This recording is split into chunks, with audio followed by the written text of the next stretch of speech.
سلام، یه برنامه واسهتون مود کردیم مثل ولو وی پی ان. تبلیغاتش که این بود و برداشتیم و کلی چیز میز بهش اضافه هم کردیم. اینجا قسمتاش یکم بیانش کردیم و اینکه به نظر من روی این اولیه کلیک کنید.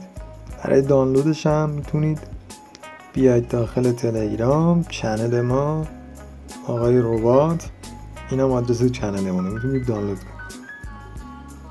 وقتتون بخیر. راستی در روی کار کردش هم بهتون بگم حداقل 40 ثانیه ویدیو ضبط کرده باشیم. خب اینجوری کلیک میکنید کانکت میشه و یه اکتیویتی میاد بالا براتون که میگه فیندینگ fast server please wait don't leave this page. داره بهتون میگه دیگه، میگه این از این پیج خارج نشید داریم وصل میشیم. توی توضیحات هم گفتم که 10 الی 15 ثانیه باید صبر کنید. خب کانکت میشه، کانکتش رو توی این کلیک میکنید و تمام وصل میشه. اینم چنل تلگرام من.